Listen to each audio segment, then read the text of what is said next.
ing tapna leminaramba akoi community meyam hojikti leiba ama khakta jati amatana leiba ise kisu leite ko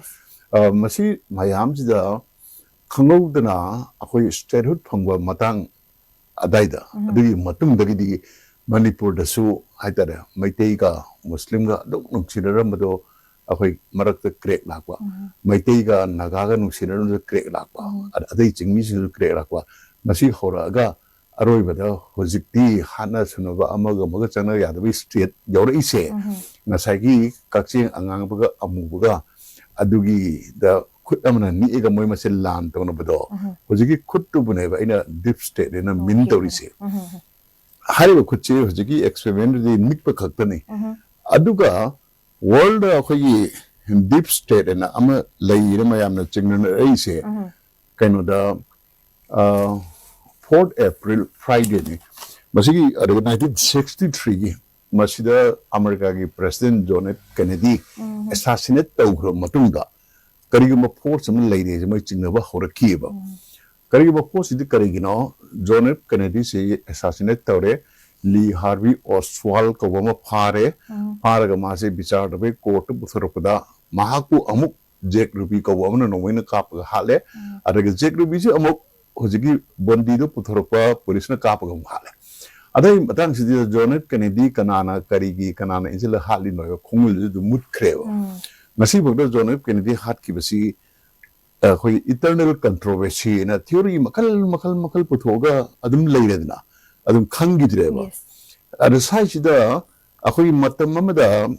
organized crime yam sathina organized of crime mafia isi lei khangam deba ko mogi maraktagi amana lik warpadagi mafia ko organized crime ama leire habadagi police na makhata na investigation tabu matamda mafia gi family makhan puthoroktuna hositi mafia gi cinema mafia godfather gi lyric ni chima kayam phongna deina sumai tawdna mafia isi na America khakta organized tawjabani India Japan they state leire mafia isi na moju organized crime matok tambani am security boy sathi ko Sigi saruk chamena worldwide influence the deep state FSC leire se confirm tarupaneba deep state tholi marum di karigino makhoi se yana deep wena samudra gi ironung da lona leiba ugu phangdaba araga makhoi na tarupa thabak se yam di effective oiba yam thina mamu panda haitare asigumba force se akhoi Manipur da su leire Manipur da ekhoina hojik thuiba problem mayam che maiti ga koki ga lantheng ba si khakta na teba akhoi gi kham thena laira tharpa education system karakpa akhoi adu kangraba culture se lekha tarakpa aragi dharma mafum marang khangtaba si mayam che deep state hariba groups na akhoi gi leba ama kanghong chahange leba tu moina khut thingjen ge haiba ka na hariba thokdok singje thohalleba ada hojik deep state se kanana control tawena mayamna sum thiganar padagi yana handa akoi Roman Catholic ki mako oiriba Vatican Rome de lari se moju deep state ki saruk amani je hainare atopa side amada Jews man of world ki Jews mayamna linkat pa achoba bank mayam lady ko Rothschild kaina adudagi hariba bank sinse India de lariba bank yauna bank macha kodimakta makhoi share yaweba aduna bank singsina financially leba amada samajun sanaba se kanabu paisa phangani kanabu paisa phangaloi kanada loan pini kanada piri moigi voice ngoi se leiba ko chigi bank sigi matungda yang ngkomna Vatican na moigi pillar moire aduga Saudi Arabia dagi lakwa achau fan ghar leiriba masigi fan je moina Salafist movement haijai Wahhabism haina ju khangnei ko makoina khogi non Muslim area Muslim lebe area singsida Muslim di khundaba area singsida fan chauna thadna Muslim gi welfare ni aduni haraga khogi hanagi leramba balance to adu ka helle ado si ahum ji leibagi mathakta hojikti deep state che akoi western country da yumpham moe na khaliba military gi khuchuklai puthokpa factory mayam maruda contract toriba aregleba malan tawna halaga akoi shendong taliba sigum sigi mathakta तोान अतई मखल खरगी deep state से थोलेब होजिक होजिक मणिपुर यामना deep state है मसक उहंदना दायित्व लौदना पावर दी चलाइबा अकाउंटेबल ओइदबा हाइवसिनेबा डिक्शनरी आर्ट दा ओके बाबा अदुदी मणिपुर इंडिया डीप स्टेट अकनमम लेबा ममिंग दे ए पंजररोय मोगी हेडक्वार्टर से नागपुर है महाराष्ट्र की सोर कंट्रोल तौब मखोइसिना कमाई तौगेदा अखोई सेंटर दा मखोई यानबा सरकार पानबा लाखो को अखोई प्राइम मिनिस्टर हापंगमी कैबिनेट मिनिस्टर हापंगमी अरगा मखोई यानबा पार्टी ना पानबा स्टेट दा मिनिस्टर हापंगमी लौथोकंगमी चीफ मिनिस्टर हापंगमी अदुगी से मथक्ता सेंट्रल की इंस्टीट्यूशन मयाम लेदना मणिपुर यूनिवर्सिटी गुंबा अदगी रिम्स गुंबा लेदना मसदीदा अखोई बीसी हापकान मोइन हेक्टर नियम नीति कायना तक्सलकपा डायरेक्टर हापकान जो हेक्टर तक्सलकपा हाइदे मोइन हापै मी सिंगना मतिक चादबनी खंगदे अमनि खंगदे तवु मतंदा कांगखोंग चारपु मतंदा हुट लेथो चेंगिबा मणिपुर यूनिवर्सिटी दा बीसी एपी पांडे हापको मतंदा थोलक बि इरांग मैम दा कोई उरेदा एकेडमिक डेज मयाम मांगबगी मथक्ता यूनिवर्सिटी की मयामना ओजाइना लाइदनो खोरमने मी कयाम फारग जेलग थंगिबदो मधु अखोई मणिपुर मणिपुर हिस्ट्री दे यामना अखोई ब्लैक मार्क अमनेबा सिगुम थोंग सानरी जी हुजुपो लेप नत्रीबा अदुना हुजिक्ति अखोइना डीप स्टेट हरगा मी मखक्ता ऑर्गेनाइजेशन अमदगी वाफमोइना खल्लेबा पावर याम सानबा विदाउट अकाउंटेबिलिटी मखोई मोटिव खरगी अदुगो फोर्स कयामा मणिपुर अखोई एक्टिव ओइरेना आई मसीगी आई इसाना 100% कन्विंस तौरेबा कनागुम अनाब नत्रगा अनाबी मा डॉक्टर मयामना येंगबदा अखोगी फबंगमद्रे ग्यामेन ताद्रेना अदगा टेस्ट तव खप मतमदा महाकी अवम तव टेस्ट तव कान करी तो नॉर्मल दी ओइदि है अदाय कांदा अनाबदगी मरी मदासिन करी हैनगेदा लाई फतब तोंगे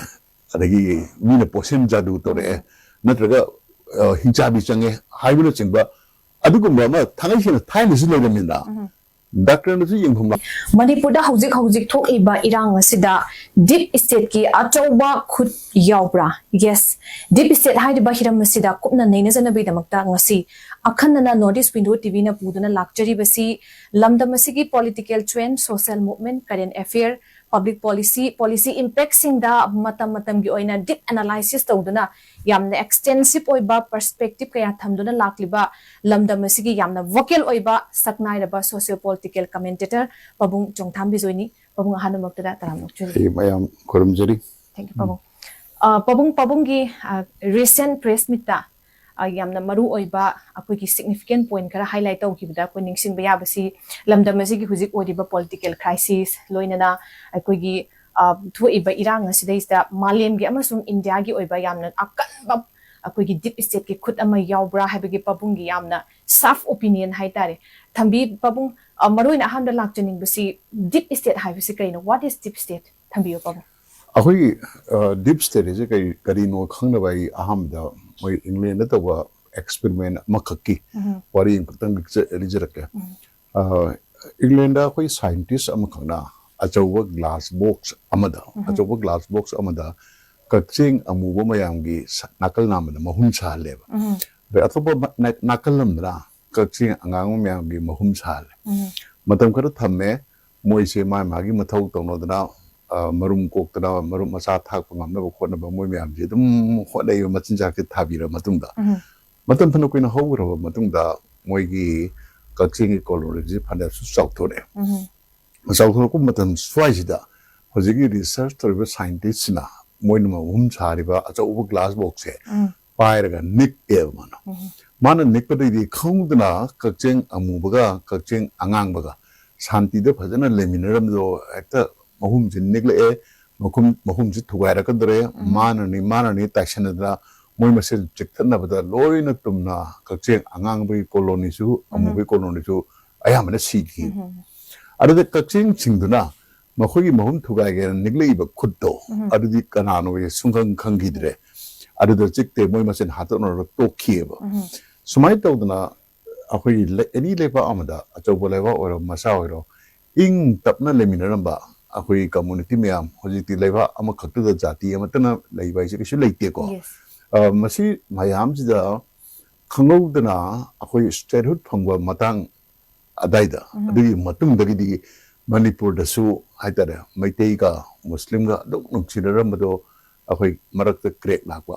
मैतेई का नागा का नुक्सिनरमदो क्रेक लाकवा अदई चिंगमी सु क्रेक लाकवा मसी होरागा अरोइबदा होजिक्ति हाना सुनबा अमगा मगा चंगना यादबी स्ट्रेट यौरइसे नसाइगी कक्चिंग अंगांगबगा अमुबगा अदुगी द खुद अमना नीएगा मोय मसे लान तोनबदो होजिकी खुद तुबनेबा इना डीप स्टेट इना मिन तोरिसे हारिबा खुदचे होजिकी एक्सपेरिमेंट दि निकप खक्तनी अदुगा वर्ल्ड अखोगी डीप स्टेट इना अम लैरे मयामना चिंगना ऐसे कैनोदा 4th April Friday ni masigi 1963 gi masida America gi President John F Kennedy assassinate tawgro matungda kariguma force am leide je mai chingnaba horakiba kariguma force di karigino John F Kennedy se assassinate tawre Lee Harvey Oswald ko wama phare pharaga ma se bichar dabe court buthoropada mahaku amuk Jack Ruby ko wama no wina kap hale adaga Jack Ruby je amuk होजिकी बंदी दो पुथरपा police ने काप गम हाले अदई मतंग सिदि John F Kennedy कनाना करीगी कनाना इंजल हाली नयो खुंगुल दु मुटख्रेव मसी बगदो जोन एफ केनेडी हाट की बसी खोई इटर्नल कंट्रोवर्सी ना थ्योरी मखल मखल मखल पुथोगा अदुम लेरेदना अदुम खंगिद्रेबा अद साइसिदा अखोई मतम ममदा ऑर्गेनाइज्ड क्राइम याम साथिना ऑर्गेनाइज्ड ऑफ क्राइम माफिया से लई खंगम देवको मोगी मरक्तगी अमन लिक वरपदगी माफिया को वो ऑर्गेनाइज्ड क्राइम अमन लईरे हाबदगी पुलिस ना मखातना इन्वेस्टिगेशन तबु मतमदा माफिया की फैमिली मखन मखन पुथरक्तना होसिती माफिया की सिनेमा माफिया गॉडफादर की लारिक नि चम कयाम फोन देना सुमाई तौदना माफिया से अमेरिका खक्तदा ऑर्गेनाइज्ड तौजबनी इंडिया जापान अदे स्टेट लेरिबा माफिया से मोजु ऑर्गेनाइज्ड क्राइम मतोक तमनी याम सिक्रेटिव बॉय साथी को सिगी सरुक चामेना world wide influence the deep state है लेरे से कंफर्म तरुपनेबा डीप स्टेट थोली मरम दी करिगिनो मखोई से याना डीप होना समुद्र की इरोनुंग लोना लेबा उगु फंगदबा अरगा मखोइना तरुप थबक से याम दी इफेक्टिव होइबा याम थिना ममु पान हाइतारे असिगुंबा फोर्स से अखोई मणिपुर दसु लेरे मणिपुर दा अखोइना होजिक थोइबा प्रॉब्लम मयाम से मैते कोकी गा लांथेनबा सिखक्त नतेबा अखोइगी खम थेना लाइरा थरपा एजुकेशन सिस्टम करकपा अखोइ अदु कनग्रब कल्चर से लेखा तारपा अदगी धर्म मफम मरांग खंगतबा सि मयाम से डीप स्टेट हरिबा ग्रुप सिना अखोइगी लेबा अमा कांगहोंग चाहनगे लेबा तो मोइना खुद थिंजनगे हाइबा काना हारिबा थोकदोक सिंजे थोहलेबा अदा होजिक डीप स्टेट से कनाना कंट्रोल तवेना मयामना सम थिगनरपदगी याना हंदा अखोई रोमन कैथोलिक की मको ओरिबा वेटिकन रोम द लेरिसे मोजु डीप स्टेट की सरुक अमनी जे हाइनरे अतोप साइड अमदा जीव्स मैन ऑफ वर्ल्ड की जीव्स में आमना लिंकटपा अतोप बैंक में आम लेरिबको रोड चाइल्ड काइना अदगी हारिबा बैंक सिंसे इंडिया द लेरिबा बैंक यावना बैंक मचा मचा खुदिमक्ता मखोगी शेयर यावेबा अदना बैंक सिंसिना फाइनेंशियली लेबा अमदा समाजुन सानाबसे कनाबु पैसा फंगगनी कनाबु पैसा फंगलोय कनादा लोन पिनी कनादा पिरुई मोगी वॉइस मोगी से लेबको चिगी बैंक सिगी मतुंगदा याम ngakpomna वेटिकन मोगी पिलर मोरे अदुगा सऊदी अरेबिया दगी लाकवा अचो फन घर लेरिबा मसिगी फन जे मोइना सलाफिस मूवमेंट हाइजाय वहाबिज्म हाइना जु खंगनेयको मखोइना अखोगी नन मुस्लिम एरिया मुस्लिम लेबे एरिया सिंगसिदा मुस्लिम दि खुंदाबा एरिया सिंगसिदा फन चाउना चाउना थादना मुस्लिम की वेलफेयर ने अदुनी हारगा अखोगी हानगी लेरंबा बैलेंस तो अदु काहेले अदो सी अहुम जि लेबगी मथकता होजिकती डीप स्टेट से अखोई वेस्टर्न कंट्री दा युमफम मोयेना खल्लिबा मिलिटरी की खुचुकलाई पुथोकपा फैक्ट्री मयाम मरुदा कॉन्ट्रैक्ट तौरिबा अरेगलेबा मलान तौना हलगा अखोई सेंडोंग तालिबा सिगुम सिगी मथकता तोंगानबा अतै मखल खरगी डीप स्टेट से थोलेबा होजिक होजिक मणिपुरदा यामना डीप स्टेट हाइबदी मसक उहंदना Yes. दायित्व लौदना पावर दी चलाइबा अकाउंटेबल ओइदबा हाइबसिनेबा डिक्शनरी आर्ट दा Okay, Baba. अदुदी मणिपुर दा अमदी इंडिया दा सो डीप स्टेट अकनमम लयेबा ममिंग दे ए पंजररोय मोगी हेडक्वार्टर से नागपुर हेबा महाराष्ट्र के शहर से कंट्रोल तवेबा मखोइसिना कमाई तौगेदा अखोगी सेंटर दा मखोगी यानबा सरकार अमा पानबा मतमदा लाखो मतमदा को अखोगी प्राइम मिनिस्टर हापंगमी कैबिनेट मिनिस्टर हापंगमी अरगा मखोगी यानबा पार्टी ना पानबा स्टेट दा मिनिस्टर हापंगमी लौथोकपंगमी चीफ मिनिस्टर हापंगमी अदुगी से मथक्ता सेंट्रल की इंस्टीट्यूशन मयाम लेदना मणिपुर यूनिवर्सिटी गुंबा Yes. अदगी रिम्स गुंबा लेदना मसदीदा अखोगी बीसी हापकान मोइन हेक्टर नियम नीति कायना तक्सलकपा डायरेक्टर हापकान जे हेक्टर तक्सलकपा हाइदे मोइन हापै मी सिंगना मतिक चादबनि खंगदे अमनि खंगदे तवु मतंदा कांगखोंग चारपु मतंदा हुट लेथो चेंगिबा मणिपुर यूनिवर्सिटी दा बीसी एपी पांडे हापको मतंदा थोलक बि इरांग मैम दा कोई उरेदा एकेडमिक डेज मयाम मांगबगी मथक्ता यूनिवर्सिटी की मयामना ओजाइना लाइदनो खोरमने मी कयाम फारग जेलग थंगिबदो मदो अखोय मणिपुर अमदि मणिपुर हिस्ट्री दे यामना अखोय ब्लैक मार्क अमनेबा सिगुम थोंग सानरी जे हुजुपो लेप नत्रिबा अदुना होजिक्ति अखोयना डीप स्टेट हरगा मी मखक्ता ऑर्गेनाइजेशन अमदगी वाफम ओइना खल्लेबा पावर याम सानबा विदाउट अकाउंटेबिलिटी मखोय मोटिव खरगी अदुगो फोर्स कयामा मणिपुरदा अखोय एक्टिव ओइरेना आई मसीगी आई इसाना 100% कन्विंस तौरेबा कनागुम्बा अनाबा नत्रगा अनाबीमा डॉक्टर मयामना येंबदा अखोयगी फबंगमद्रे ग्यामेन ताद्रेना अदगा टेस्ट तव खपु मतमदा महाकी अवम थव टेस्ट तव काना करिदो नॉर्मल दी ओइदि हैबा अदाय कांदा अनाबदगी मरी मदासिन करी हैनगेदा लाई फतब तोंगे अदगी मीना पोसेन जादू तोरे नत्रगा हिंचाबी चंगे हाइबुना चिंबा अदुगुम्बा मा थांगैसिना थाइनसु लेगमिना डॉक्टर नसु येंगफम लाखुम खंदबा हाइदि अखोय लमजिगी इंटेलेक्चुअल मैन नसु येंगफम लाखुम खंदबा प्रॉब्लम अदगा भूत पड़े थाजलबई मोंगदा हिंसाबी चंग लाइफ अदो तोंगदा समानि तो फीलिंग अमा तौरिसे मसे डीप स्टेट के खुदनेबा अदुइसे मतदा चाखुत थनागी मतंगदा